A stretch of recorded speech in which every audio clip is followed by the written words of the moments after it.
Kalau cuan jelas sendiri dong. Nggak dibagi-bagi. Nggak dibagi-bagi. Kami itu rame banget. Iya benar-benar. Ujung-ujungnya semua bisnis apapun itu nanti mau jualan produk, mau jualan jasa, itu mesti pintar berkomunikasi di dunia digital.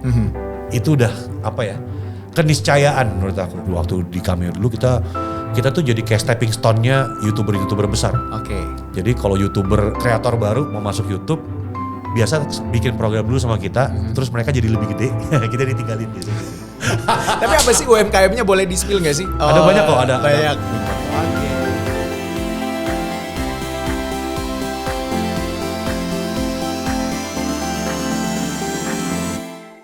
Ketemu lagi di podcast Juragan Keren bareng gue Gibran, dan tentunya akan menghadirkan narasumber-narasumber yang inspiratif dan juga bisa membuat kita itu lebih tercerahkan terkait dengan ekonomi, bisnis, dan banyak hal.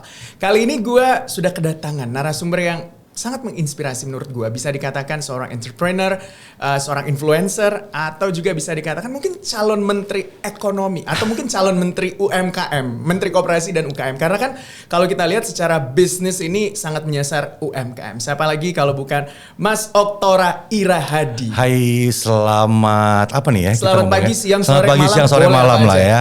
Karena kan dinontonnya bisa pagi, bisa siang. kapan saja ditontonnya. Namanya di digital ya. Iya, jadi saya manggilnya nih Tora, Ir, atau Mas Oktora atau apa nih? Tora aja. Oke, Tora aja ya, biar kita lebih seumuran. Iya, gitu biasanya kalau biasanya yang lebih muda ya, kalau cewek manggilnya Om. Langsung berasa tuh ya gejolak rasanya gitu bener, ya. Untung gak minta dibiayain.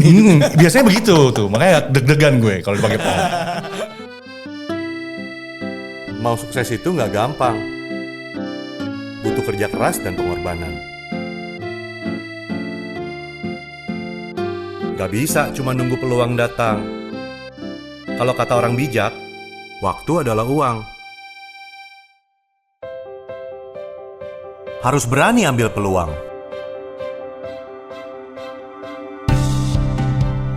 Caranya, 1. Pilih paketnya. 2. Cari influencernya. 3. Kirim briefnya. Gampang kan? Waktumu bisa berguna buat orang lain. Bisa juga jadi sumber penghasilan.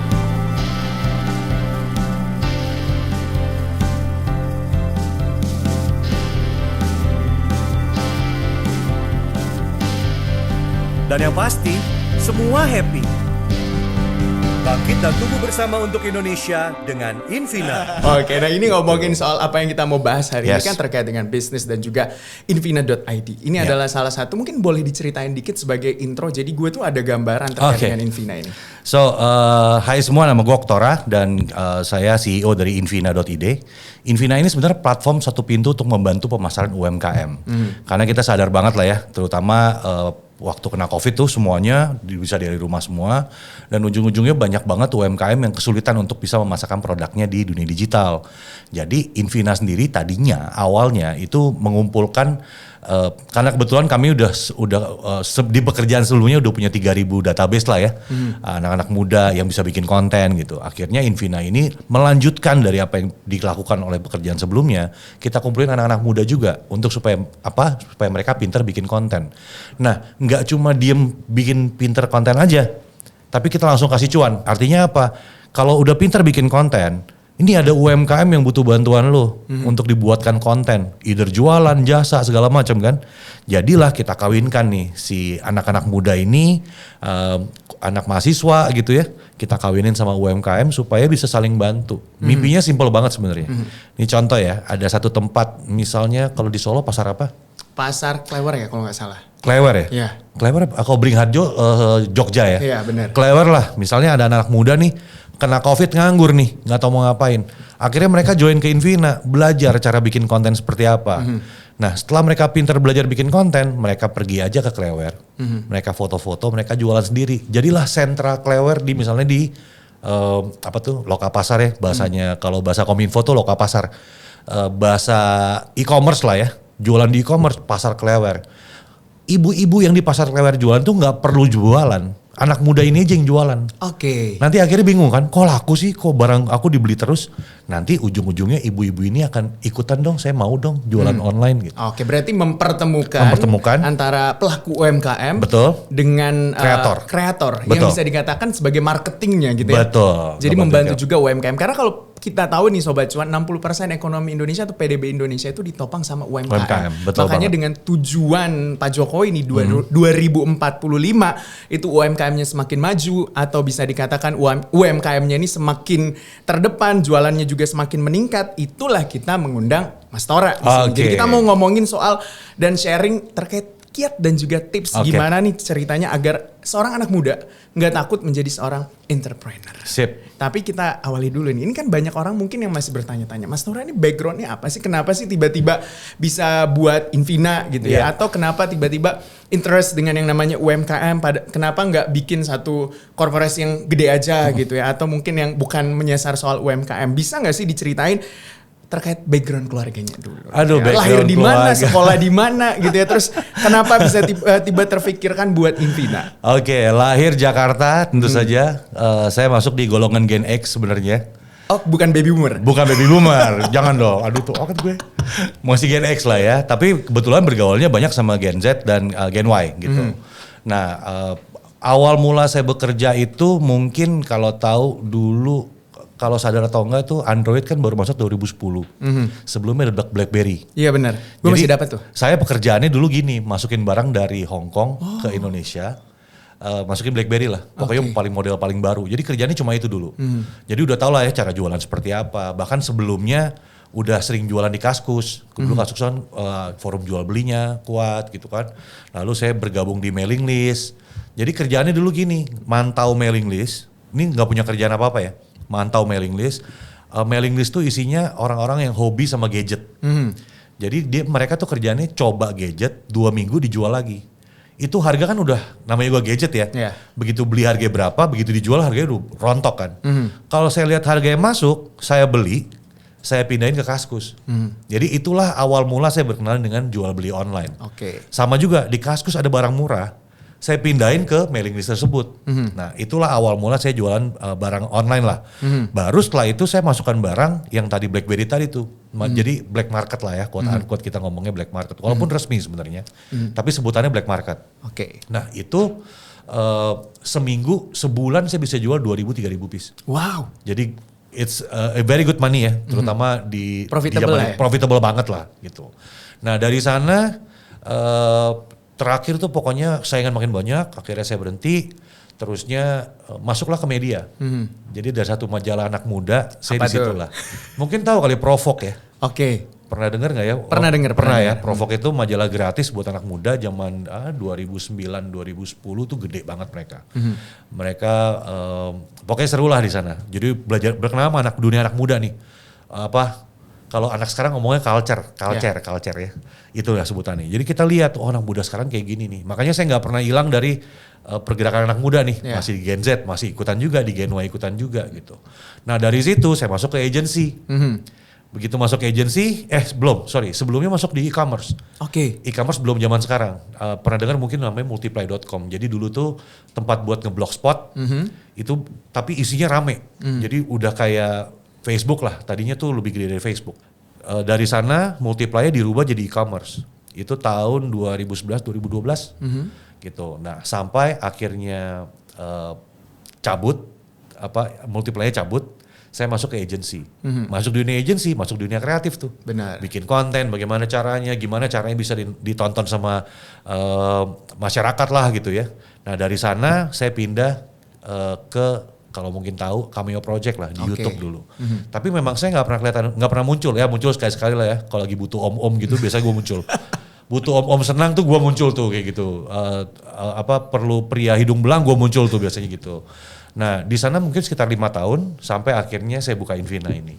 Jadi pelajarannya dari jualan, kalau kita ngomongin latar belakang gitu ya, dari jualan iya, masuk e-commerce juga iya, terus masuk agency juga iya, terus masuk ke content creator juga iya, dan akhirnya terakhir banget buka Invina. Jadi tujuannya adalah bisnis sama kreasi ini gimana cara gabungin ini. Tapi dari semua perjalanan lu nih, bisa dikatakan paling banyak belajar di mana sih? Aku paling banyak belajar di Cameo, jujur aja. Kenapa begitu? Karena dari dunia yang kita bisnis gitu ya. Tadinya account director di sebuah agensi terkenal lah, digital agency di Indonesia lah gitu ya. Dari sana kita belajar dari bisnisnya, oh ternyata bisa dikawinin sama konten nih. Oke. Karena ujung-ujungnya semua bisnis apapun itu nanti mau jualan produk, mau jualan jasa, itu mesti pintar berkomunikasi di dunia digital. Itu udah apa ya, keniscayaan menurut aku. Apalagi kalau kita bicara nanti 2035 ya, anak muda lebih produktif, Benar. lebih banyak yang produktif. Bayangin kalau semua orang mau kerja kantoran, gak dapat kerja orang. Iya. Akhirnya ujung-ujungnya jadi entrepreneur. Kalau jadi entrepreneur, lu mesti bisa komunikasiin, let's say message apa yang lu mau sampaikan gitu ya. Duh, Ini terlalu semangat nih ngomongnya ceritanya. semangat banget nih. Message apa nih? Mau jualan jasa, mau jualan produk. Komunikasi di mana? Di digital. Sosial media yang ada sekarang mungkin nanti nggak ada. Benar. Tapi kalau lu pintar bikin konten, mau masuk kemana aja bisa gitu. Oke, Intinya berarti ini tuh udah terlihat banget gitu ya gimana caranya seorang Tora nih belajar sampai bisa ngebangun Invina. Tapi apa sih alasan seorang Tora nih keluar dari Cameo? Kan katanya paling banyak belajar nih. Iya. Waktu itu udah 5 tahun. Biasanya gue 3 tahun malah gitu kan. Oke. Ini udah 5 tahun. Terus waktu itu memang waktu aku masuk Cameo kita bikin agency lagi. Jadi ada bisnis unit sendiri. Oke. Jadi selain Cameo-nya jadi yang orang nggak tahu itu Cameo Project orang lihatnya mungkin sebagai YouTuber lah waktu itu. Tapi sebenarnya kita PH. Jadi kita bikin konten TVC buat klien dan lain sebagainya. Nah yang kurang di situ adalah agensinya nih nggak ada. Jadi bikinin ide kreatifnya. Nah itu aku masuk ke situ untuk bikin itu. Nah 5 tahun makanya bisa cukup lama di sana karena buat aku paling lengkap dari produksi kita dari jadi YouTuber lah waktu itu kan beken-bekennya YouTuber kan. Sekarang TikToker kali ya. Itu juga ngerti ketemu dengan industrinya, ketemu dengan orang-orang yang tepat gitu. Terus untuk idenya kita siapin juga. Jadi all in one lah dulu waktu itu gitu. Makanya jadi cukup lama di sana. Tapi nyesel nggak sih keluar dari Cameo terus nge-build sebuah Invina? Beda sih ya. Kalau aku ngeliatnya Cuanan beda. mana juga nih sebenarnya? Kalau cuan jelas sendiri dong. Nggak dibagi-bagi. Nggak dibagi-bagi. Kami itu rame banget. Iya gitu kan. benar-benar. Jadi cuan jelas enakan sekarang gitu ya. Cuma kalau bilang nyesel ya enggak juga sih. Tapi yang penting kan kita dimanapun itu kita belajar kan. Intinya gitu. Tapi apa sih yang ngebuat lu itu, gue yakin nih bangun Invina. Di tengah kan kalau gue gak salah 2019 ya mulainya gitu ya. Iya. Apalagi di tahun 2020 itu challenging banget gitu. Iya. Ada COVID dan segala macam, Yes. ekonominya lagi down banget. Ini apa yang membuat lu? Yang bikin pede itu ada yang mau invest. Itu yang bikin pede jujur aja nih ya. Oke. Begitu buka Ada angel investor ada ya? idenya, ada yang mau invest. nih. Aha. Baru ngomong mau invest. Oke. Udah semangat dong ya kan. Paling nggak hidup gue kejaga nih ya. Setahun 2 tahun ke depan gitu Iya, kan. iya, Tiba-tiba COVID. Begitu COVID, balik badan semua. Berhenti semua, nggak ada lagi yang mau Investornya invest. kabur? Hilang semua, Hilang? kabur. Oke. Nah pilihan aku waktu itu udah 6 bulan jalan nih, udah 6 bulan planning. Gua timpa terus, apa kita mundur balik badan. Gua udah buang 6 bulan bos. Udah hajar bleh. Karena aku yakin cuan. Oke. Jadi aku di bisnis, di agency itu dari 2012 kan. Year on year, nih jadi ngomongnya Gak apa-apa, Bang. bisnis ya. Iya, bisnis. Year on year, itu semua kerjaan jasa agency itu turun. Oke. Bikin TVC turun, dihajarnya sama ya TV-TV.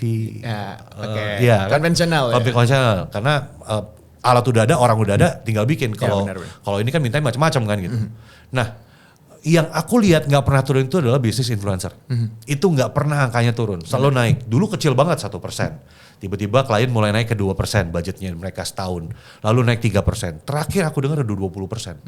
Jadi artinya gini, begitu aku ngomong aku punya sekarang nih ya, sekarang nih di Invina ada 17.600 nano influencer. Saya sebutnya nano. Iya. Karena saya capek kalau ngomongnya sama yang gede-gede, Bo.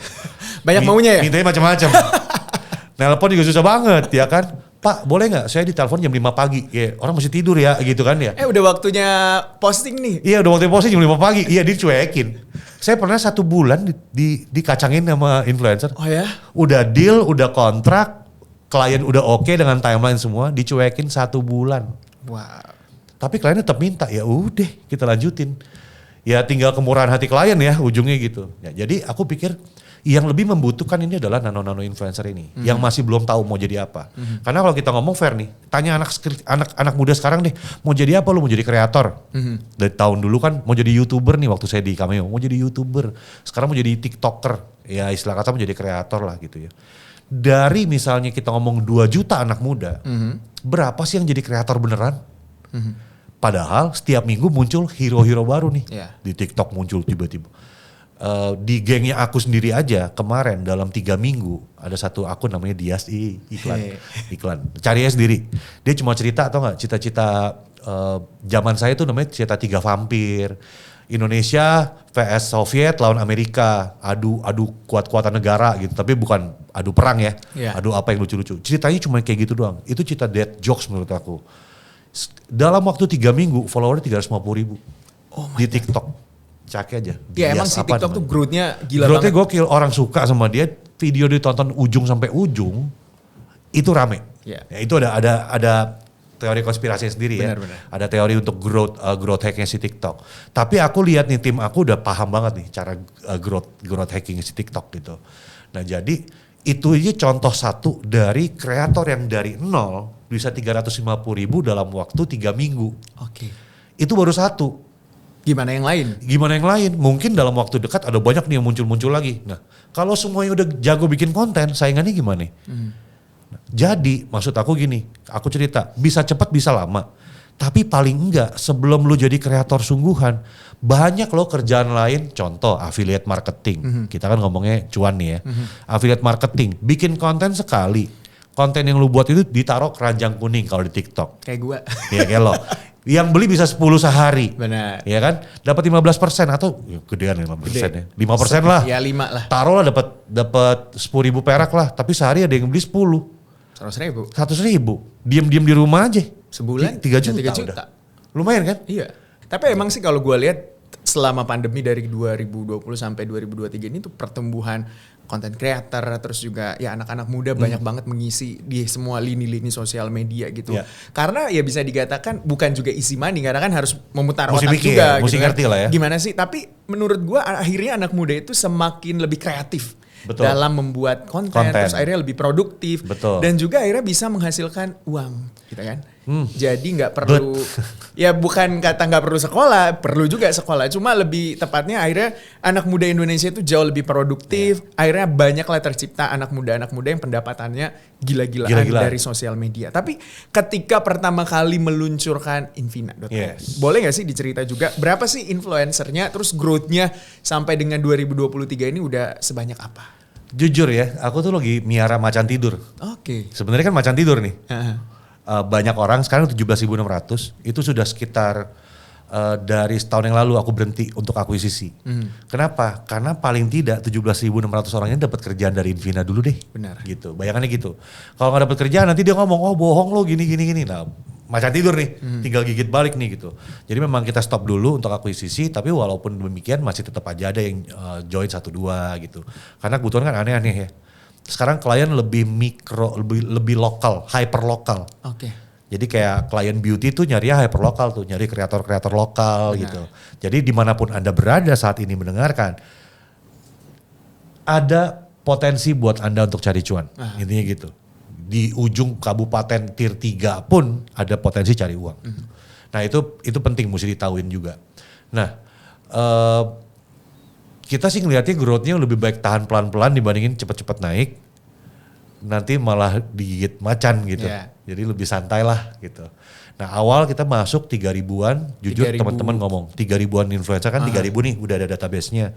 Terus masuk sekitar terakhir di 2 minggu pertama 7.000-an. Oke. Karena bantuannya dari banyak, waktu itu ada Anya Geraldine ngomong, Mami Inul ngomong, ada Reisa juga ngomong, banyak lah yang ngomong tuh. Jadi ngebantuin untuk kita akuisisi di awal-awal. Dan setelah 7.200, brand mulai kelihatan lain lagi. Oke, jadi pertumbuhannya itu gila banget. Gila cepet banget, di setahun pertama sekarang 7.000. Sekarang 17.600. 17.600. Yes. Wow, karyawannya tumbuhnya berapa? Karyawan malah aku turun-turunin. Karena banyak yang nganggur akhirnya ya. Okay. Iya kan? Karena jadi gini. Jadi satu orang bisa kerjain banyak kerjaan gitu. Oh semua harus begitu sekarang. Kita pengusaha cari cuan juga. Menghemat gitu ya. Menghemat lebih baik daripada kita bingung cari membayar gaji gitu kan. Nah kita ngelihatnya seperti itu. Lebih baik begitu diperluin baru nyari. Dibanding kita punya banyak. Tadinya kita punya 36 orang. 36 orang. Tadinya langsung di minggu pertama 36 orang. Dah. Karena kan startup hitungannya. Belum website kita mesti jagain, apps kita mesti jagain dan segala macam. Sekarang cukup 24 orang 24 orang. Sekarang udah sekitar 2 tahun terakhir 24 orang. 24 orang nanganin bisa dikatakan 17.000 Orang influencer. yang komunitas itu cuma 3 orang. Oke. Dari 22 orang tadi, yang komunitas cuma 3 orang. Jadi aku nggak yakin juga bahwa mereka mau curhat setiap hari kan. Jadi cuma, apa kabar? Ini ada post baru nih, ada insight baru nih, bikin konten seperti ini. Kerjanya cuma itu doang. Dan kita pakai Telegram, kita pakai WhatsApp juga. WhatsApp udah yang lebih ke tier-tiernya udah kelihatan gitu ya kategorinya. Kalau Telegram untuk semuanya. Kita juga punya 3.000 UMKM yang bergabung. Tapi yang pertama kali jadi bisa dikatakan pelanggan, UMKM mana sih? Oke. Yang jadi pelanggan itu bukan UMKM yang mikro. Yang udah middle malah. Oke.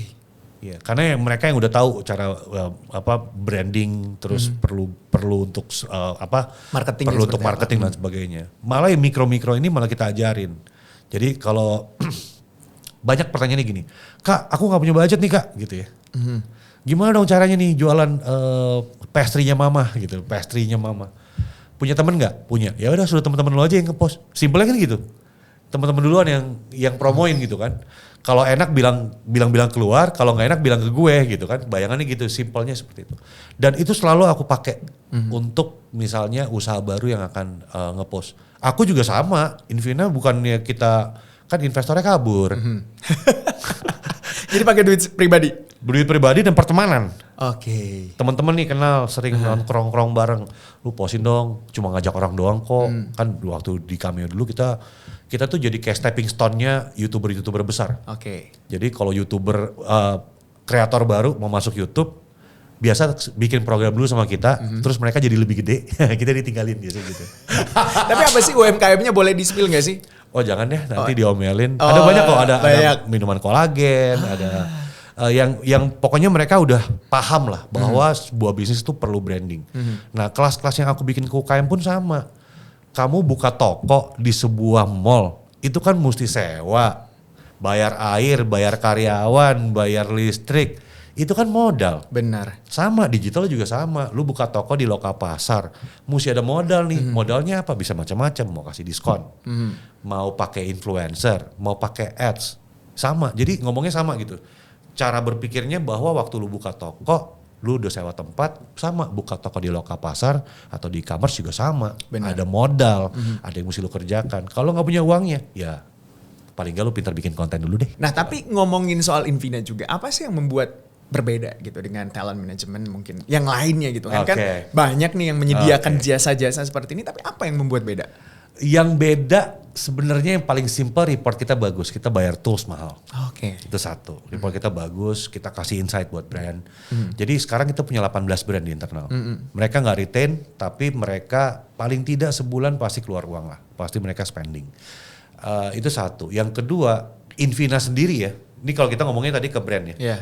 Invina sendiri, lu mau nyari apa sih? Gue butuh social media manager nih, gue butuh admin nih, gue butuh admin sosmed, gue butuh admin e-commerce. Kan gue tinggal telepon, tinggal cek di database gue ada nggak yang mau bantuin ini. Oke, benar-benar. Harganya murah lagi. Jadi kelebihan kita di situ, kita tidak menarik kreator yang udah jadi, tapi kreator yang bisa kita create. Oke. Jadi nggak banyak maunya ya? Nggak banyak mau, satu itu. Yang kedua adalah bisa sesuai kebutuhan. 17.000 orang itu ada yang jago live streaming, ada yang jago bikin konten TikTok, ada yang memang dia lucu, ada yang memang dark banget, ada yang memang taunya pintar banget ngomongnya, halo Kak gini-gini.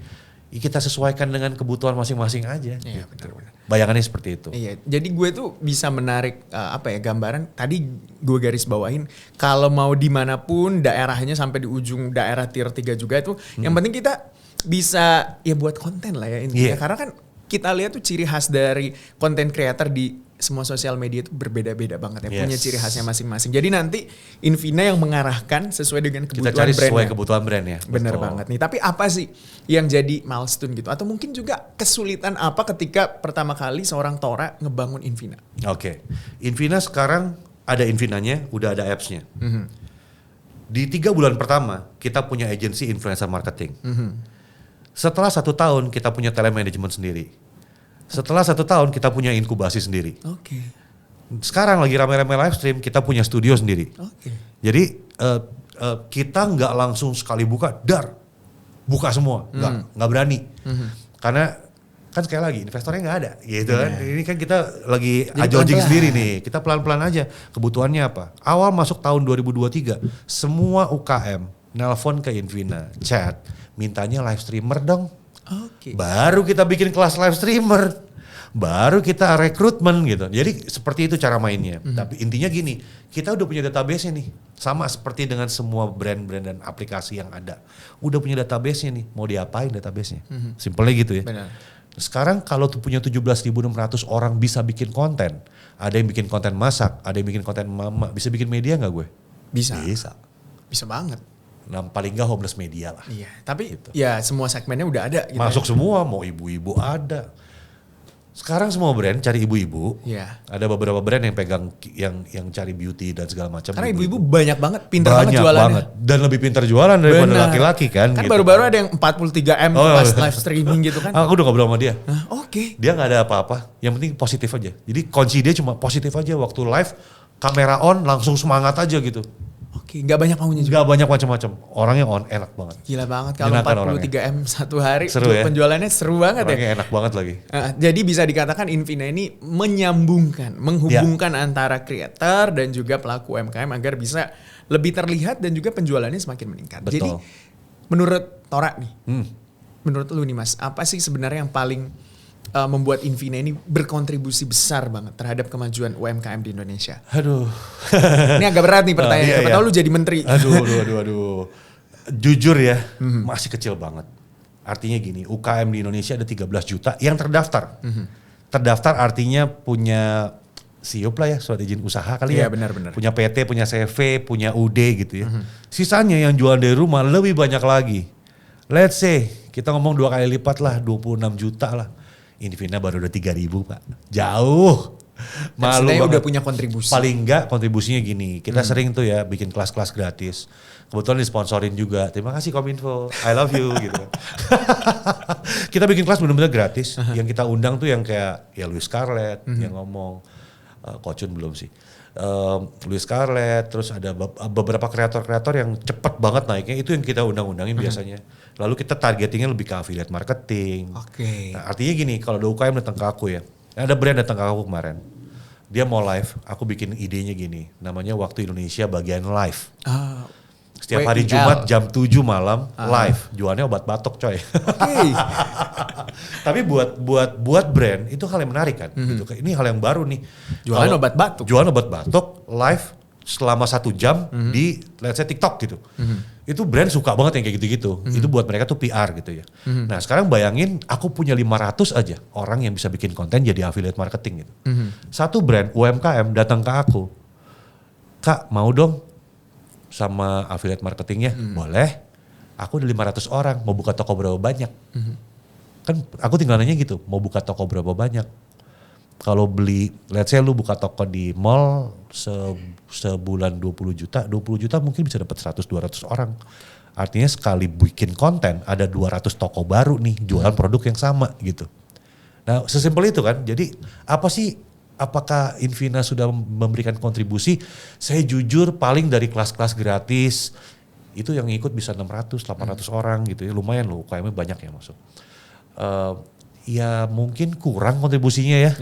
Tapi menurut gue udah ada sih. Kalau mau maju ke depan, I siap bantu gitu. Saya siap bantu nih gitu. Tapi melihat perkembangan zaman juga nih Tor ya. Bisa dikatakan sekarang itu zamannya AI. Orang-orang tuh pakai AI di mana. Bahkan mungkin TV-TV konvensional kalau kita lihat udah ada beberapa udah keluar gitu ya. Tapi menurut gue nggak ada feel-nya gitu. Nggak bisa mentransfer feel gitu ke penontonnya. Nah menurut lu nih dengan adanya AI ini, apakah ini akan menggeser atau justru mungkin malah lebih membantu? Oke. Kalau kita ngomong AI untuk sebuah konten, itu hygiene. Hygiene artinya kalau konten tuh ada hero, ada hub, ada hygiene ya. Ini ngomong strategi nih ya. Hero itu konten yang memang lu mau pakai untuk ngedrive message atau ngedrive jualan lo. Hub itu kayak memberikan apa, kalau misalnya minum teh paling cocok nih, misalnya ini teh gitu ya, bukan ini air minum lah ya. Air minum cocok waktu apa? Waktu haus, itu konten hub nih. Hygiene itu yang ngasih lihat bahwa botol ini ada terus di konten lo. Jadi hygiene itu yang banyak, hub itu yang memberikan value hero ini yang bisa membuat lu jualan. Intinya gitu ya, kalau dalam sebuah penjualan lah gitu ya, path to journey-nya, path to purchase-nya. Nah, AI aku ngelihatnya paling jauh bisa jadi hub, nggak bisa jadi hero. Artinya dengan sekarang pakai Synthesia itu kita bisa bikin muka sendiri, kita pakai script kita sendiri, kasih masukin suara kita, dia bisa bikin kita percis kayak saya ngomong di depan kamera gitu. Tapi apa sih yang membedakan saya dengan si AI-nya saya? Tentunya nyawanya kan, ngomongnya pakai otot nih, ini kan otot banget nih ngomong kan. Kalau ya apa sih? Ya sama saya bagi semuanya gitu, ya datar aja gitu. Jadi memang manusia nggak ada feelingnya yang tadi kita ngomongin, nggak ada feelingnya. Nah itu kalau kita bicara soal konten gitu, jadi nggak mungkin bisa gantiin manusia secara seutuhnya. Kecuali memang dia di-build dari awal, memang ya AI creator. Memang kreator itu bisa, ada aja. Kan Indonesia 222 juta pengguna internet, ya ada aja dong yang suka sama yang aneh-aneh pasti. Saya nggak suka anime, tapi anak saya suka banget anime. Jadi seleranya ada aja gitu. Maksudnya pemirsanya tuh ada aja. Marketnya ada aja. Nah sekarang kita bicara AI, bagaimana bantuin UMKM, gimana bantuin kreator. Sekarang gampang banget. Saya mau jualan produk makanan dari plastik, tolong berikan saya 30 konten untuk saya membuat sosial media di TikTok. Keluar tuh 30. Saya bikin buku 360 tema, sorry. Jadi saya di Kominfo tuh ada namanya Siberkreasi, Gerakan Nasional Literasi Digital. Tahu. Kami minta semua mitra bikin buku. Bikin buku untuk kita satuin nanti ini buku dari Siberkreasi gitu. Cara saya simpel banget. Tema dong dari segala macam aspek. Tolong berikan saya 360 kan satu hari, 360 hari tulisan. 360 tema untuk literasi digital di Indonesia dari segala macam aspek. Keluar 360 dalam waktu 10 menit. Gue lempar aja ke grup. Nih, lu pilih deh mau yang mana. Sesimpel itu loh. Benar. Jadi AI ngebantu kita kreator untuk menentukan sebuah konten. Bahkan AI bisa membantu kita kreator untuk membuat wajah kita tidak perlu muncul. Tapi mungkin foto kita aja yang muncul. Jadi gini doang. Hai saya gini gitu. Terus AI bisa ngebantu mempercepat pekerjaan kita. Tapi AI nggak mungkin bisa menggantikan orang. Karena harus ada prompt. Mesti disuruh biar keluar. Kecuali nanti ya udah jadi Jarvis ya. Gua gak paham dah kalau jadi Jarvis. Yang membuat AI juga manusia. Iya, berarti masih orang. Yang saya garis bawah itu teknologi membantu manusia. Gak menggantikan ya perannya. Betul. Nah terkait dengan peran manusia juga nih. Gimana sih sebuah Invina atau Invina ini mentraining gitu ya. Kreator-kreatornya atau mungkin juga influencer-influencernya supaya kualitasnya tuh meningkat setiap hari gitu juga. Terus juga ide-idenya itu nggak bakal habis-habis gitu. Nah oke. Itulah sebabnya kita bikin inkubasi. Jadi karena itu tuh banyak banget kreator sekarang yang udah namanya kreatif blog. Udah gak tahu lagi, gue udah bikin semua nih, gue mesti ngapain lagi gitu. Gue ngapain lagi nih gitu. Nah, dengan inkubasi itu lu bisa collab, ngelihat kontennya dia, oh bisa diambil begini nih gue gitu. Jadi ada networknya sendiri gitu. Itulah sebabnya kita buat itu. Tapi kita ngelihatnya sesimpel butuh tetap ekosistem, butuh temen untuk ngobrol supaya lo bisa bikin konten terus. Karena kalau udah banyak konten lo, ya udah lo habis aja. Banyak kok, banyak banget. Lo yang teriak ke gue tuh, aduh kreatif blog nih om, itu banyak banget. Kreator itu juga tetap butuh orang. Benar. Jadi bisa dikatakan ATM. Amati, tiru, modifikasi. Karena kan kalau kita udah blok banget, ngeblok nih nggak tahu mau ngapa-ngapain, pusing juga kan. Tapi biasanya dengan inkubasi itu berapa lama sih? Di inkubasinya berapa lama dikasih trainingnya supaya lebih tercerahkan aja. Jadi kayak kita bicara ke 17.000 orang nih ya.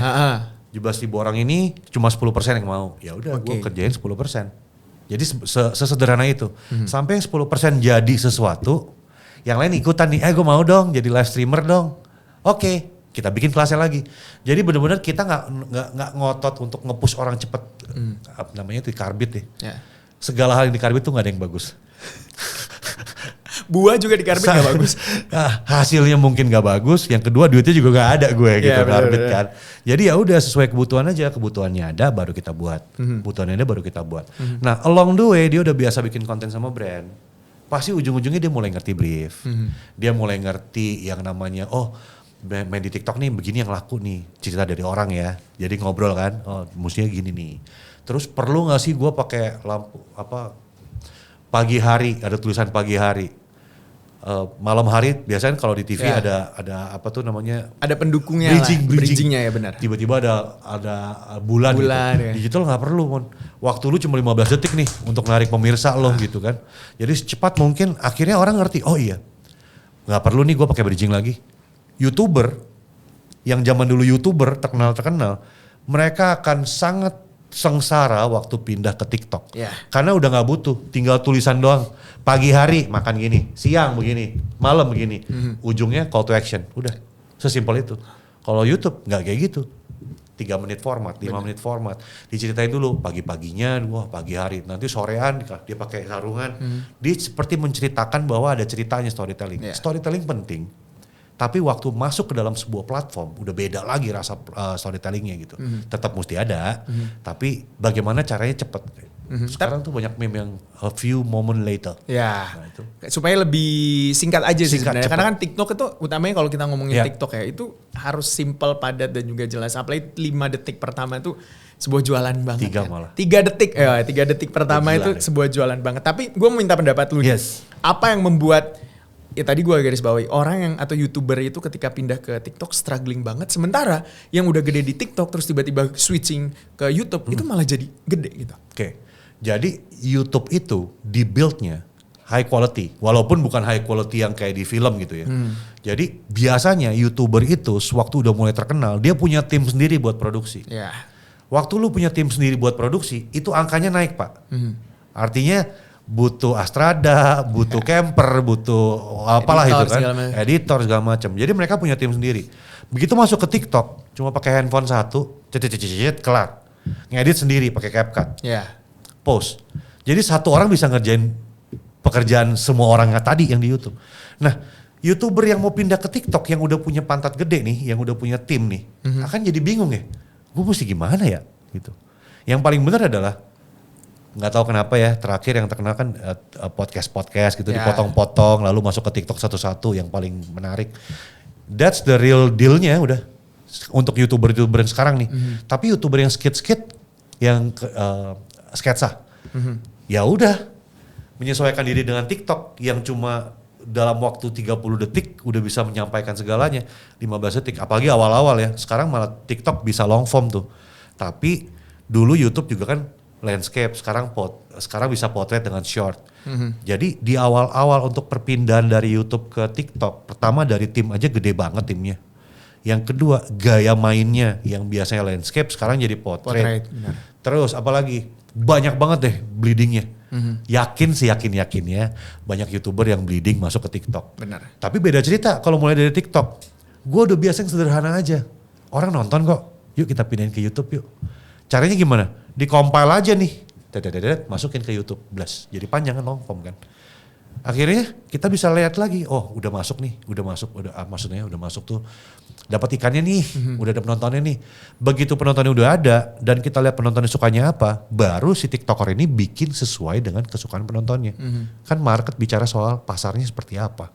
Bukan maunya kreator kayak apa. Kan ujungnya gitu kan. Iya benar banget. Dan gue itu sih garis bawahi juga soal TikTok itu gila banget sih growth-nya. Apalagi ketika live stream itu gede banget juga penjualannya. Bahkan dengan adanya sosial media TikTok itu apalagi ada keranjang kuning.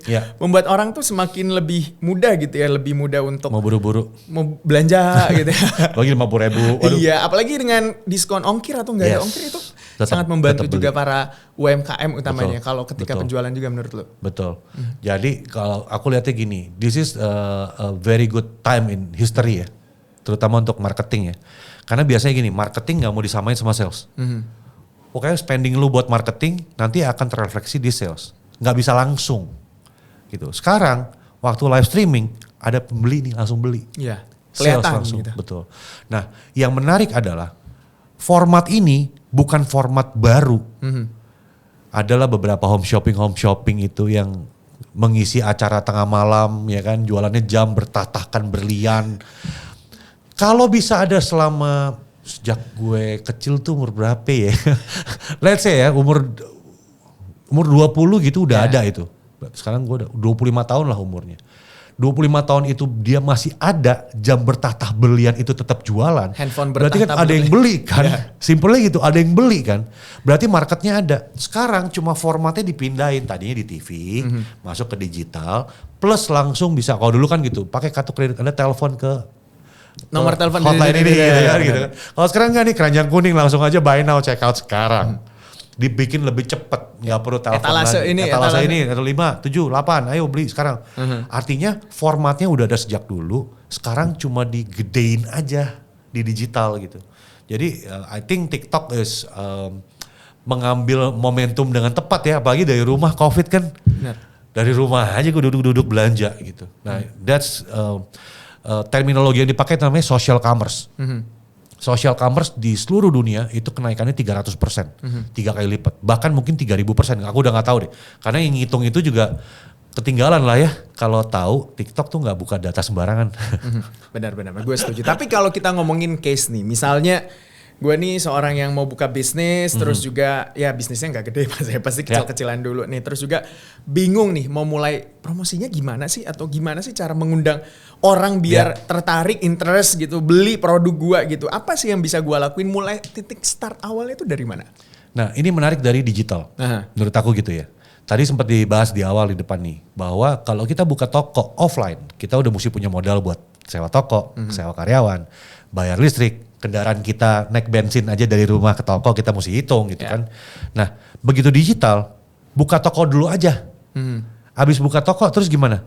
Minta tolong teman-teman dulu aja promosiin. Begitu udah mulai ada penjualan itu terjadi misalnya, ambil misalnya 5% dari profit gitu ya, buat dimarketingkan.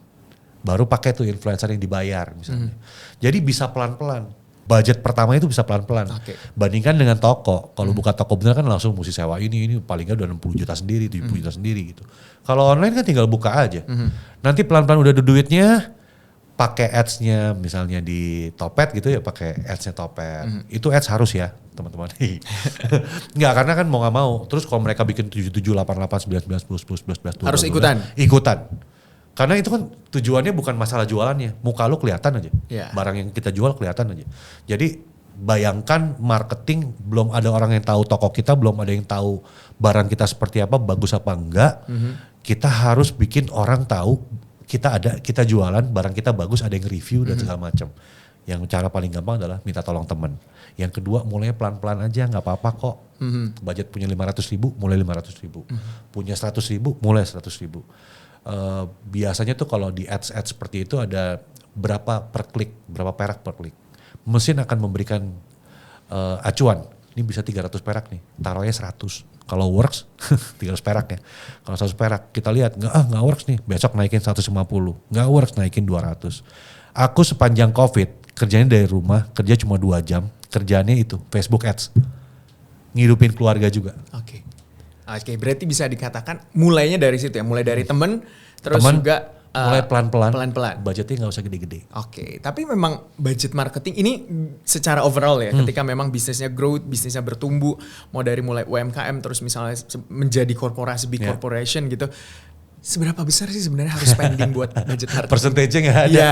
Jujur aja nggak ada persentase itu. Jadi benar-benar kalau aku ngelihatnya gini, senyamannya berapa di awal?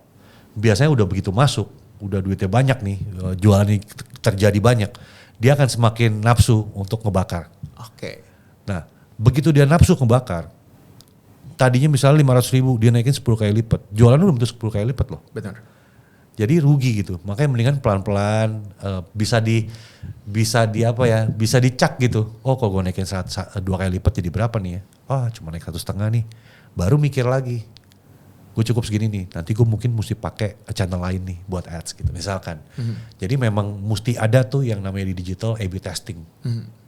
Pakai contoh ya, satu gambar diskon 50%, gede tulisannya. Tapi atau satu gambar, ya kecilnya berapa jadi berapa.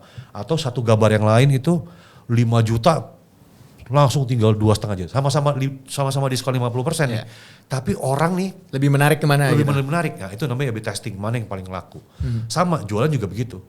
Pakai ini ads-nya laku apa enggak? Pakai ini laku apa enggak? Oh, ini lebih laku nih, gedein di sini. Nah, Nah itu yang mesti punya, itu skill ya, itu ada kelasnya, itu skill. Tapi paling tidak siapapun yang mendengar ini tahu dulu bahwa memang di digital nggak semudah itu, tapi bisa dikerjakan. Oke. Prinsipnya itu, mesti ada usahanya. Gitu. Tapi ngomongin budget marketing, ini kan juga terkait dengan budget influencer. Kalau di Invina nih, di Invina tuh boleh spill nggak sih range harga influencer? Atau seperti apa nih paket bundlingnya? Itu atau kayak gimana? Di Invina gini ya, kalau buat UMKM, kita sengaja kita ngundang orang-orang yang memang mau dibayar segitu sekali post. Ngebantu ya istilahnya. Karena ngebantu, kita ngomongnya ngebantu nih. Kita ngebantu UKM. Jadi di Invina itu kita ngundangnya orang-orang yang punya follower 1.000 sampai 10.000. Sebenarnya begitu.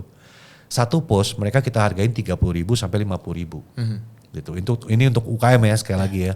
30.000 sampai 50.000. Jadi kalau misalnya UKM kita jualannya makanan, saya punya duit nih 100.000 buat ads. Mau pakai yang 1.000 follower atau mau pakai yang 10.000 follower? Mau pakai yang 10.000 follower. Oke Bu, dapat 2 orang ya. Simpelnya gitu, simpelnya seperti itu. Kita bikin paket-paket juga nggak ada yang ngambil paketnya, maunya di telepon. Apa nih ngomong jujur ya. Ya. UKM itu ya, kalau bisa ketemu muka, bantu saya dong. Duitnya punya loh, tapi dia tetap mau ketemu. Bantuin saya dong. Boleh nggak ketemu sama orang yang bisa bantuin saya? Tetap minta ketemu, karena duitnya mungkin segitu-gitu aja ya. Dan dia belum paham-paham banget dengan marketing gitu. Jadi kalau duitnya 500.000, saya bilang nih bisa dapat 10 orang. Boleh gak dipilihin Pak? Jadi jungkir balik dong kerjanya. Makanya kita punya tim juga yang ngemilihin buat UMKM gitu. Nah dari situ kita paham banget bahwa sebenarnya pengen ketemu muka. Jadi orang tuh pengen ketemu personal. Jadi minta ketemu secara langsung? Minta ketemu, kan akhirnya setengah mati ya. Iya. Jadi kita dibiasain aja, saya punya misalnya Zoom-nya on. Tim kita on Zoom-nya, tinggal ngobrol aja langsung saat itu kalau mau ngobrol. Karena mereka minta ketemu muka, karena mungkin duitnya segitu-gitu aja. Jadi gak mau, let's say punya duit 500.000, buat kita mungkin ketawa, buat dia ini udah semuanya. Gitu. Gak mau fail ya. Gak mau fail nih, bisa gak dicari orang yang pas. Jadi banyak sisi manualnya sebenarnya di ujungnya. Jadi apps juga kadang-kadang banyak manualnya. Oke, nah ngomongin soal fail nih. Tadi kan bilangnya ketika nge-build Invina, investornya kabur, gitu. Akhirnya harus membuat atau menggunakan dana pribadi, pasang badan sendiri gitu ya. Nah, gimana caranya struggling gitu atau gimana caranya juga seorang Tora gitu ya bisa berbalik gitu ya, membalikkan keadaan. Kan bisa gua tarik kesimpulannya kalau itu salah satu titik terendah di hidup lu juga ya. Atau enggak juga sih? Karena lu punya banyak duit. Enggak. Jadi gue nabungnya banyak. Nabungnya di barang gitu gue nabungnya. So waktu itu aku berpikirnya gini. Jalan terus apa berhenti ya? Kalau berhenti udah 6 bulan buang waktu. Jalan dulu deh. So what I know best adalah karena memang asalnya dari jualan dan orang agency gitu ya. Jadi ujungnya waktu itu ya udah kita jualan orang dulu aja. Jualan influencer marketing agency. Jadi yang awalnya kita buatnya apps, side bisnisnya yang dari 2 tahun pertama jadi utama itu adalah agensinya si influencer marketingnya ini gitu. Pelan-pelan kita punya uang lagi baru kita bikin yang lain. Punya uang lagi baru bikin yang lain. So apakah itu jadi struggle banget Pak. Jalan kaki kadang-kadang makan cuma sekali sehari gitu. Enggak deh. Makan 2 kali sehari. Cuma makannya memang kan lagi diet. Jadi alasan juga ya. Alasan juga aku diet tinggal makan sekali aja gitu ya. Tapi gue ngeliatnya gini. Enggak ada salahnya pelan-pelan. Jadi banyak banget startup yang tiba-tiba langsung buang ini hiring. Itu kita lakukan juga di 2 bulan pertama pekerjaan kita. Tapi akhirnya kita sadar dengan cepat, kita salah di sini. Karena investor juga lari. Kita tweak yuk, kita ubah. Jadi kita gedein dulu yang di sini, sambil kita kerja, kita kasih kerjaan buat kita punya masyarakat nih, macan-macan tidur ini. Mereka udah dapat makan, mereka nanya, Kak saya mau makin bagus dong. Kak saya mau dong bisa jadi kreator beneran. Kak saya mau dong jadi social media manager gitu. Tergantung permintaan baru kita buat nih, ada butuh live streaming nih. Kita bikin kelas live streaming. Ada butuh buat social media manager nih, kita bikinin kelas social media manager. Kita gak dapat apa-apa loh kadang-kadang. Tapi mungkin itu adalah nilai plusnya, membantu gitu. That's the nafasnya itu. Nafasnya kita membantu orang gitu. Makanya di tim kita juga kita punya value. Lu tulus aja ngebantuin, duit datang sendiri kok. Dan itu nyata, itu kenyataannya. Jadi orang baik tuh nggak ada salahnya gitu. Bantu orangnya dulu aja. Walaupun kadang-kadang nyebelin ya, Yeah. ngebantuinnya ya gitu ya. Ini gak ada duitnya, buset ngobrol 2 jam sama gua gitu Maunya kan. banyak gitu. Maunya banyak, mintanya ini nanya mulu. Tapi ujung-ujungnya kita lihat kok. Kita lihat bahwa biar bagaimanapun kerjaan masuk terus. Benar. Karena rezekinya Ada karena kita baik gitu. Benar, gue setuju tuh kalau gitu. Nah, nih, tapi kalau kita flashback sedikit ke belakang nih Tor. Kalau kita flashback mungkin 3 tahun yang lalu ketika lu nge-build Invina gitu ya. Apa sih satu kalimat yang lu mau katakan gitu ya? Atau nasihat apa yang lu mau katakan sama diri lu sendiri ketika 3 tahun yang lalu lu nge-build Invina gitu. Apa yang lo mau katakan? Jangan pelit-pelit sama diri sendiri. Wah, gue berarti bootstrappingnya parah bro. gitu. Pelit sama diri sendiri, wah pelit banget. Kan frugal banget gitu. Kita kan udah sandwich generation nih Yes. kan. Geprek malah. Wah udah digeprek-geprek banget tuh. Keluarin pres-pres. Udah nyariin karpet gua kalau perlu. Ada duit jatuh gak ya gitu. Jadi pikirannya dulu ya sebenarnya kalau kita jalanin aja. Dan gak. Dulu di depan awal jujur aja. Tiba-tiba punya 36 karyawan dan lain sebagainya. Itu udah berat banget sebenarnya. Yeah. Jadi kita malah bootstrapping buat karyawan, bukan buat mengembangkan usaha. Okay. Jadi bootstrapping sebenarnya buat ngembangin usaha kan. Bukan buat bayar karyawan aja. Nah dari situ loh kesalahannya. Jadi kita ngelihat startup itu kayak langsung hiring dan segala macam. Itu salah sih menurut aku. Terutama sekarang. Apalagi kalau langsung bakar duit Langsung gede-gedean. bakar duit. Gak tahu Iya. diri itu duit investor punya. Iya. Karena punya investor dia bisa begitu. Iya. Tapi tiba-tiba duitnya habis, investornya kabur. Ya udah. Bingung juga Ya, gitu. apa sih? Kan ada namanya runway-nya. Iya. Hitungannya setahun nih kayak gini. Investor juga ya udah merem tuh begitu udah keluarin uang udah merem. Sekarang udah gak ada yang kayak gitu. Oke. Semua udah mesti menghasilkan baru investor boleh masuk. Iya, gue setuju itu. Jadi lihat juga nih, investor itu benar-benar memilih apakah bisnisnya ini bisa profitable atau enggak. Tapi Yeah. jangan-jangan gue cuma ngebakar duit gue sampai kiamat gitu. Gak balik-balik nih duit gue ya. Aku udah jalan 3 tahun nih, Agustus kemarin 3 tahun. Udah triple 4 kali lipat lah pemasukan dari tahun pertama gitu kan. Tetap aja investor takut. Ini orang tua loh. Di industri digital nih gue udah cukup tua gitu. Tapi di tetap agency. aja takut. Tetap aja takut. Udah ketemu berapa banyak takut tetap gitu. Jadi untuk anak-anak muda yang baru mau masuk gitu ya. Pastikan lo tahu apa yang lo lakukan. Benar. Pastikan itu mimpi lo. Karena kalau itu mimpi lo gak akan ngerasa letih. Capek gitu ya. Capek, burn out nih gue. Dan mulailah semudah mungkin. Oke.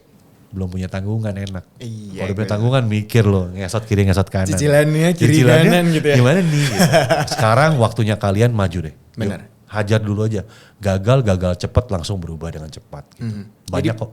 Banyak-banyak, gue setuju. Jadi mungkin bisa lu kasih advice nih buat orang-orang gitu ya yang mau memulai bisnis atau juga bisa dikatakan advice-nya supaya perusahaannya itu jauh dari kata bangkrut. Boleh deh kasih advice-nya.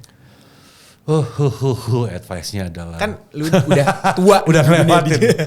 di dunia digital ini. hampir nggak pernah privé. Privé itu bahasa orang akunting, ngambil untuk kebutuhan sendiri. Oke. Hampir nggak pernah privé. Artinya gini, betul-betul pisahkan uang company sama uang lo sendiri. Cukupkan dengan, let's say kan ngambil gaji nih ya, terutama untuk bikin usaha baru, ambil gaji. Cukupkan dengan gaji lo. Dari sana semua penghasilan lo, gedein lagi company lo. Kita nggak ada investor, sekarang kita invest di perusahaan lain. Kita nggak punya investor loh. Kita bisa dalam 2 tahun kita bisa invest ke perusahaan lain, bikin inkubasi baru, bikin studio baru dan lain sebagainya. Kenapa? Karena pelit. Tapi ingat jangan pelit-pelit Jangan sama pelit diri sama diri sendiri. Kasih makan yang bener lah ya. Iya, Ntar sakit. Ntar sakit gak bisa ngebangun. Gak bisa ngapa-ngapain. Bener, gak bisa ngebangun bisnisnya nih. Ini menarik nih perbincangan kita itu gak kerasa ya. Ini Berapa udah jam setengah ya? jam lebih nih perbincangan kita. Banyak banget Sorry. hal-hal yang gue bisa. Lu sorry lagi gue, aduh. Banyak omong. Banyak hal yang gue bisa ambil, banyak hal yang bisa kita tarik, bisa kita pelajarin dari seorang Tora nih ya, dalam membangun bisnis, dalam membangun UMKM di Indonesia, terus juga dalam menginkubasi orang-orang yang ya mau menjadi seorang creator gitu dan juga menghubungkan antara creator dan juga bisnis UMKM. Selanjutnya kita mau main games nih. Main game. Gua ada games dulu ini, kalau kita lihat ada gamesnya dulu. Boleh dong minta apa namanya? Ininya. Ini pajangan Pak Boy diminum nih. Boleh minum aja gitu ya. Saya juga mau minum sih sebenarnya, aus dari tadi gitu. Ya, saatnya kita games jadi Q&A. Jadi gue bakal ambil nih dari fishbowl ini. Semoga gak Bukan terlalu fishbowl menyusahkan nih pertanyaannya nih. Gue Saya ambil agak dulu ya. takut dengan pertanyaan-pertanyaan Satu-satu yang nih. kagetan. Oke, gue nanya ya. Yes deh. Oke, ini dia. Apa yang dilakukan jika kompetitor mengeluarkan produk atau jasa yang sama dengan Invina? Sama-sama memberikan jasa influencer yang affordable untuk UMKM. Oke. So, sampai hari ini yang keluar dari Invina mungkin udah ada sekitar 20 orang kali ya. Perpindahan cepat. Dari antara mereka ada 3 kali yang bikin sama. Saya ketawa aja. Kan bisnisnya bukan itu sebenarnya. Jadi saya santai. Karena bisnis bukan itu. Apa yang saya lakukan? Saya tutup jalan mereka, enggak deh. Kan teman semua Tapi nih. nggak ngambil resepnya kan, resep utamanya. Kan intinya rezeki masing-masing. Benar. Tinggal kalau gue sendiri mikirnya gini, that's not my main business. Ya. Bisnis awal kita tuh bukan influencer marketing sebenarnya. Bisnis awalnya adalah bantu orang. Asik, gila kalau. Gila, social responsibility-nya gede banget. Tapi kayak gitu orang. banyak proyek baru, Bos. Benar, karena ingat silaturahmi Itu membuka banyak rezeki. pintu-pintu, betul. Benar, gue setuju banget. Nih gue ambil lagi ya. Ini banyak banget nih pertanyaan, sebenarnya ada 10 deh. Tapi Iya. kita ambil beberapa aja. Untuk gampang tadi jawabnya. Oke, pertanyaan selanjutnya. Apa yang akan dilakukan jika salah satu anggota core tim tiba-tiba resign? Pernah terjadi? Apa everyone is replaceable gitu atau gimana? Kalau aku segini, begitu dia udah ngomong aku resign ya, saya udah gak punya hasrat untuk menahan. Oke. Artinya gini, memang sudah punya niat. Karena kan untuk resign tuh pasti mikir dulu ya, gue mau hidup up dari mana, dia pasti udah cari dulu kerjaan tambahannya di mana dan lain sebagainya. Jadi sewaktu dia ngomong aku resign ya Om, aman. Tapi yang mau aku pastiin, semua orang yang keluar dari kantor aku pastiin kita ngobrol dulu berdua. You have problem with me? Jadi buat gue tuh penting banget tuh, kayak buat saya penting banget tuh orang gak ada masalah. Karena kalau ada masalah, sorry ya, minta maaf selesain. Yeah. Kalaupun nggak ada apa-apa, aku cuma ngasih ide, cuma ngasih tambahan gitu ke mereka. Tambahannya apa? Menurut gua lu baru setahun di sini, lu masih perlu banyak belajar. So if there's things yang lu perlu tahu, ya lu ngobrol sama gue deh gitu. Jadi benar-benar buat aku tuh harap orang yang udah pernah kerja bareng itu pasti ada suatu kehendak lah ya. Yeah. Ada kehendak semesta lah ya. Yeah. Kita nggak ngomongin Tuhan ya, kita ngomong semesta lah. Bener. Ya. Udah ketemu, pasti mesti ada sesuatu yang bisa kita memberikan adding value ke orang tersebut gitu. Ya, jadi, begitulah kira-kira. Oke, jadi ketemunya baik, pisahnya juga Bisa baik-baik. Iya, gak boleh ada. Aduh, ngomongin gak enak nih. Gak boleh ada cekcok lah ya. Jangan Jadi cekcok ketemunya baik, pisahnya juga Betul. baik. Semuanya harus baik-baik. Betul. Kita ke pertanyaan selanjutnya. Gini gue ambil lagi nih. Terus aku senyum sendiri. Oke, kalau lo bisa ngobrol sama sebuah barang, Yes. hewan ataupun tanaman, pilih salah satu. Apa yang ingin lo obrolin? Gue bakal ngomongin kenapa lu diem aja sih nyet gitu. Kenapa lu gak ngasih gue Kenapa sih lu diem advice? aja nyet, kasih gue duit kenapa gitu. Gue capek nih kerja mulu gitu, itu yang bakal ngomongin. Oke, ini nih agak absurd juga. Sangat absurd, ini dead jokes banget. Bercandanya dead jokes. Kayaknya hari ini terlalu serius gitu ngobrol. Iya, gak boleh serius-serius Jangan amat. serius. Hidup Oh. itu harus santai. Dibawa santai, sesantai mungkin. Benar. Ini pertanyaan selanjutnya nih. Apa yang kamu lakukan jika bangun-bangun jadi ikan? Wow. Emang ikan pernah tidur ya? Gini, wow. Saya pasti akan mangap. Kan jadi ikan dong. Gak bisa apa-apa juga jadi ikan. Iya. Apa yang terjadi ya saya akan hidupi hari saya, tetap bersyukur ya. Gitu. Mungkin. Mencari oksigen, Cari oksigen. cari makan itu. Cari makan masih begitulah. Kan kita manusia itu hidup untuk, oh iya ditanya balik nih, hidup untuk makan atau makan untuk hidup? Hidup untuk makan atau Makan untuk hidup. hidup untuk makan? Hidup untuk makan. Atau makan untuk hidup? Yes. Iya. Yang mana pilihannya? Makan untuk hidup. Makan untuk hidup. Kalau makan untuk hidup berarti itu kayak gue tuh pelit sama diri sendiri. Sama, gue tuh frugal banget Pelit sih. juga ya? Oh, bagus. Oke, kita ambil lagi pertanyaan selanjutnya. Ini bukan soal ikan-ikanan Ya, lagi. tolong jangan ikan lagi dong. Oke, kalau lo bisa balik ke masa lalu dan lo harus ngambil satu barang apa yang bakal lo ambil? Apa ya? Waduh susah banget nih. Apa gitu? Duit kali ya?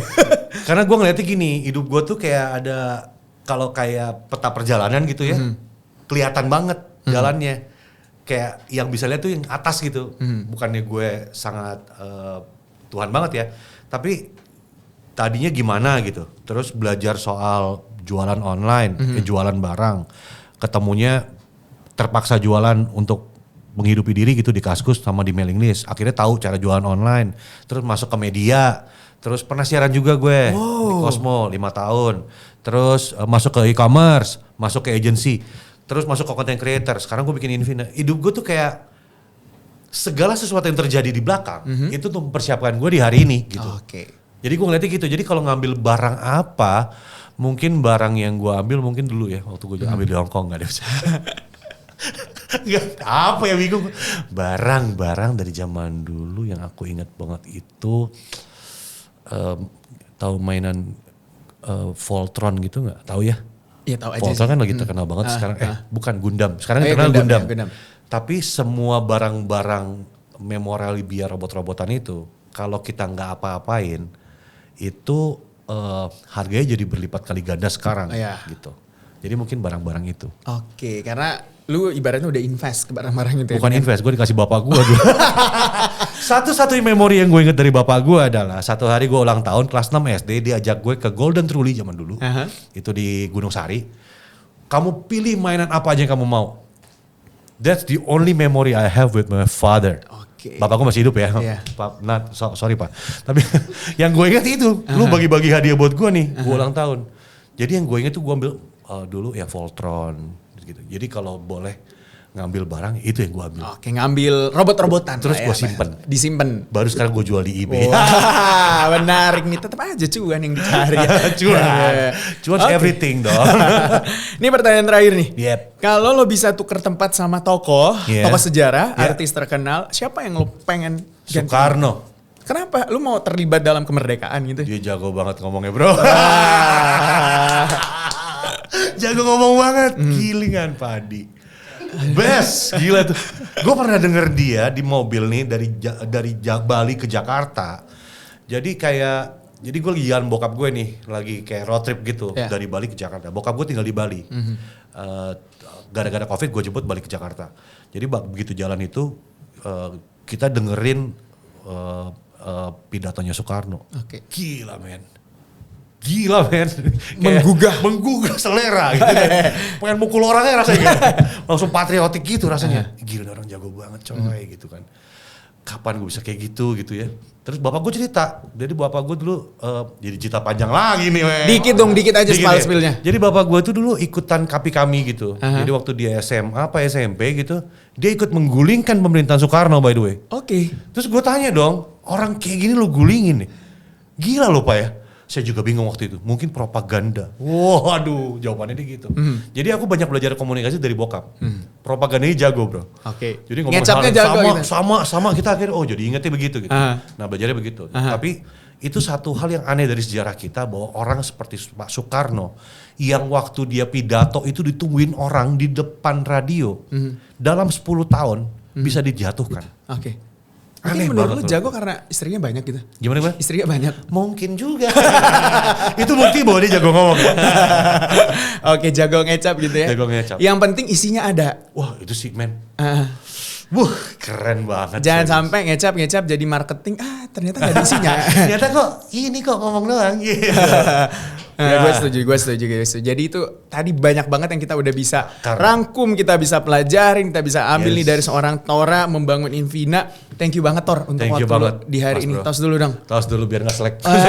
Thank you banget. Ini banyak banget yang kita bisa pelajarin, kita banyak banget bisa belajar soal bangun bisnis, terus juga banyak banget pokoknya yang kita bisa ambil inti-inti dari perbincangan kita ya Sobat Cuan di hari ini. Thank you banget udah menyaksikan, udah nonton Juragan Keren. Thank you banget juga Tora udah hadir di hari ini. Sehat-sehat selalu tentunya. Sehat-sehat, semoga cuan selalu, sehat selalu. Jangan lupa juga kamu untuk like, komen di bawah video ini dan juga subscribe tentunya di channel Antv Official. Thank you banget. Saya Muhammad Gibran, sampai jumpa di podcast Juragan Keren selanjutnya.